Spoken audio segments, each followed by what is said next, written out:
नमस्कार दोस्तों। अनएम्प्लॉयमेंट, बेरोजगारी, the biggest problem of the nation. इस वक्त इस सिचुएशन में, इस कंडीशन में से बाहर निकलने का कोई रास्ता नहीं है और हमारा पूरा मेन स्ट्रीम मीडिया बिजी है किस टॉपिक के पीछे? रिया चक्रवर्ती वाले टॉपिक के पीछे। और कभी कभी गलती से ये भी जुबान से निकल जाता है। लुक एट, जैसे मोदी जी ने कहा था जब कोविड-19 स्टार्ट हुआ रविवार को शाम को 5 बजे 5 मिनट तक कि सब टी स्पून, थाली वगैरह लेकर आ जाओ, बच्चे हो ताली बजा करके या फिर ये ऐसी पागल आंटियां हो, थाली बजा करके, घंटी बजा करके, या फिर ये इंजीनियरिंग झाड़ने वाले लोग हो, ड्रम बजाओ, कुछ भी करो, बट तुम कोविड-19 के जो कोरोना वॉरियर्स है, आप उन्हें अप्रिशिएट करिए। सेम थिंग, अब स्टूडेंट्स ने अपनी अनएम्प्लॉयमेंट इश्यू को सरकार के सामने उसका विरोध करने के लिए, अप्रिशिएट करने के लिए नहीं, विरोध करने के लिए they adopted the same method. 5 सितंबर को 5:05 they protested against the government. बहुत हुई मन की बात, करो जन की बात।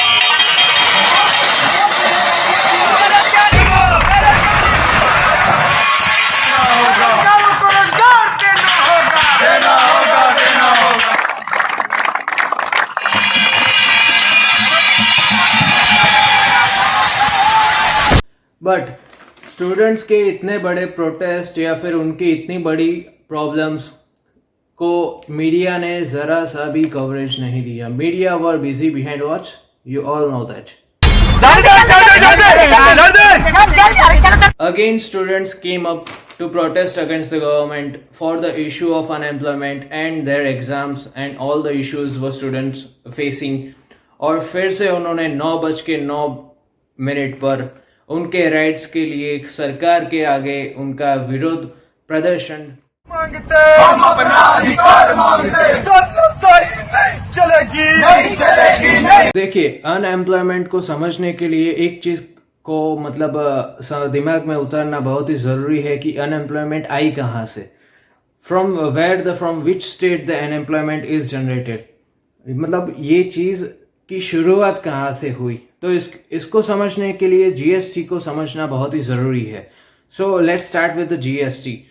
एक दिन मोदी जी आए और उन्होंने कहा, मित्रों कल 8 बजे से जीएसटी चालू हो गया। जीएसटी न्यू इंडिया की एक टैक्स व्यवस्था है। जीएसटी डिजिटल भारत की टैक्स व्यवस्था है। जीएसटी सिर्फ ईज ऑफ डूइंग बिजनेस नहीं है, GST way of doing business की भी एक नहीं, ऐसे नहीं हुआ था, प्रॉपर अनाउंसमेंट हुई थी उसकी भी। अब होना क्या था, जीएसटी से सबसे ज्यादा इफेक्ट हुए स्मॉल मीडियम बिजनेसेस और एमएसएमई बिजनेसेस। और इसमें क्या है कि जीएसटी को इम्प्लीमेंट करने के लिए you have to upgrade your software, आपका अकाउंटेंट सिस्टम, उसके लिए आपको नए एम्प्लॉयज हायर करने पड़ेंगे, उसके लिए नए एम्प्लॉयज को सैलरी देना पड़ेगा। और ये सब इन्वेस्टमेंट, छोटे छोटे जो इन्वेस्टमेंट्स हुए बिजनेसमैन को, उसको लेकर they were really depressed against this GST condition. So as far as GST is concerned, few major sectors were not covered in GST, just like liquor, शराब, सारा विकास तो शराब से ही होना है। अभी विकास हो रहा है, दारू में ही हो रहा है। LPG और petrol, this major sector were not covered in GST.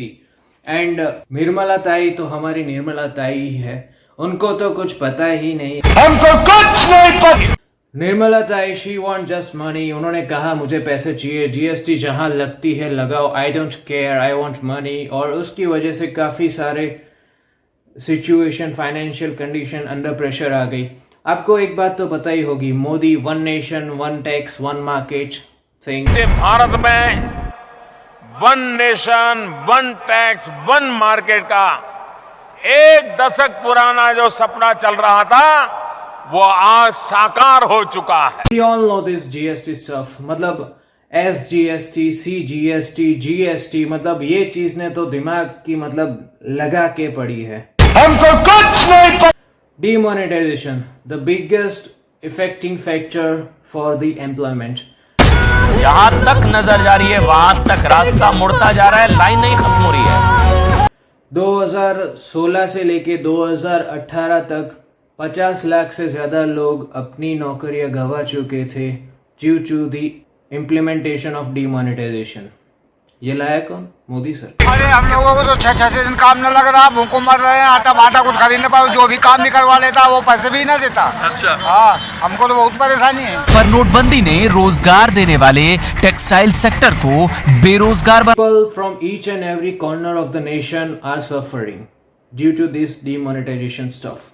नोटबंदी यानी डीमोनेटाइजेशन का असर अब लोगों की नौकरियों पर पड़ने लगा है। दुनिया की सबसे बड़ी मोबाइल कॉन्ट्रैक्ट मैन्युफैक्चरर फॉक्सकॉन ने अपने 8,000 कर्मचारियों में से 1,700 कर्मचारियों को 2 हफ्ते के लिए पेड लीव पर भेज दिया है। 10 लाख से ज्यादा लोगों की नौकरियां केवल और केवल इस जुलाई के महीने में गई। अगर मैं कहूं कि चुनाव का नामांकन आज किया जाए, 2 साल बाद चुनाव कराया जाए, 1 साल बाद चुनाव का रिजल्ट आए और चुनाव में गड़बड़ी के कारण 3 साल कोर्ट में मुकदमा चलता रहे और उसके बाद कोर्ट उस चुनाव को निरस्त कर दे, तो सरकार में बैठे लोगों को, नेताओं को कैसे? मुझे भी सरप्राइज है। Talking about unemployment, we have to speak up about this.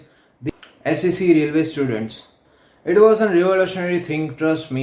NTPC RRB के एग्जाम में 2.5 करोड़ बच्चों से फॉर्म भरवा के 500 रुपए फीस वसूल के बोलते हैं कि 400 रुपए बाद में वापस करेंगे। कितना बढ़िया धंधा चल रहा है, कमाल का तरीका है साहब का रेवेन्यू वसूलने का सरकार, और सरकार का इस पे कोई ध्यान नहीं है। आज 1.5 से 2 साल होने वाले हैं NTPC और RRB में।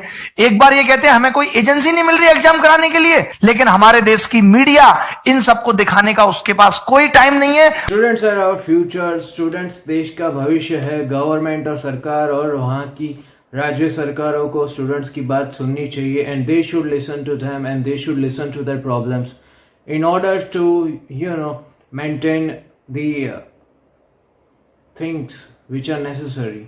जो स्टूडेंट्स को चाहिए वो दो, जरूरी है उनके लिए। और ये नहीं समझा सरकार ने, और ये मन की बात के डिसलाइक के बाद मुझे भी सरप्राइज है। गवर्नमेंट ने मतलब सोच लिया कि कुछ ना कुछ करना पड़ेगा वरना लोग पागल हो जाएंगे। We have to do something. साला अपनी जिंदगी का सबसे इम्पोर्टेंट टाइम लगा उसमें, फैमिली सब साइड में रख के एग्जाम की प्रिपरेशंस करो, रात भर जागो और एग्जाम का रिजल्ट ही नहीं आता। दिसंबर में पेपर हुआ था, आज 8 महीने बीतने को आ रहे हैं, आपसे कॉपियां चेक नहीं हुई अब तक। कैसा मजाक है भाई? ये रिजल्ट की सरकार है। हाँ, का सरकार है। फिर सरकार जाग गई, उनको होश आया और उन्होंने कहा कि चलो फाइनली एग्जाम ले ही देते हैं। तो उन्होंने एग्जाम की 3 डेट निकाल दी गई। इस एग्जाम के रिजल्ट आएंगे और इस एग्जाम को रेलवे की RRB की एग्जाम हम लेंगे। ये हमारे पीयूष गोयल जी ने कहा, वो मन की बात के डिसलाइक आने के बाद। Talk about the data coming from Center for Monitoring Indian Economy. इनके डेटा के हिसाब से from April to till date 1.83 crore jobs were lost. 2 crore 10 lakh लोगों की नौकरी चली गई। ये वो लोग हैं जिन्हें नियमित सैलरी मिलती थी, सैलरी क्लास कहे जाते थे। Shocking. And the jobs which were lost, they all were salaried jobs. The only July include the loss of 50 lakh jobs, and these were also the salaried jobs. और एक बात तो आपको मालूम ही होता है कि ये सैलराइड जॉब्स होती है जिनमें आपकी तनख्वाह तय होती है। इनको मतलब एक बार गवा देने के बाद दोबारा पाना बहुत ही मुश्किल होता है। This is very hard to get back. UP police के टेलीकॉम विंग के लिए 62 मैसेंजर पदों के लिए 5वीं पास की योग्यता मांगी गई, लेकिन 62 पदों के लिए 93,000 आवेदन आ गए। और इसी संकट पर पर्दा डालने के लिए चैनलों पर यह तमाशा खेला जा रहा है। तो इसमें CMI ने बताया है कि इसमें कोरोना का कोई लेना देना नहीं है। 2019 के डेटा की बात करें तो 2019 में जो जॉब प्रोड्यूस हो रही थी उसमें 19 मिलियन का गिरावट आई थी, and during the lockdown 68 lakh job of daily wagers, जो रोजाना मजदूरी करते हैं, जो रोजाना 300-500 रुपए कमा कर अपना गुजरान चलाते हैं, वैसे 68 लाख से ज्यादा मजदूरों ने अपनी जॉब गंवाई थी लॉकडाउन के वक्त, और उस वक्त हम हमारे घर से देख रहे थे कि कैसे वो पैदल चलकर अपने घर जा रहे थे। ना तो सरकार उनकी मदद के लिए आई, ना ही तो कोई उनका एमएलए आया उनकी गवर्नमेंट से, और ना ही कोई एमपी आया। वर्ल्ड वॉर 2 होने के बाद this is the biggest economical crisis the world is facing. PF के आंकड़े देखें तो कोविड काल में नौकरी जाने के बाद मार्च में 1230, अप्रैल में 809, मई में 504, जून में 842, जुलाई में 1272 और अगस्त में 911 लोगों ने नौकरी जाने पर पीएफ से पैसा। दुनिया भर की सरकारों ने नौकरी क्लास को राहत पैकेज दी। महामारी शुरू होने के साथ ही बेरोजगारी भत्ता दिया जाने लगा। भारत ने मिडिल क्लास को पेंशन के भरोसे छोड़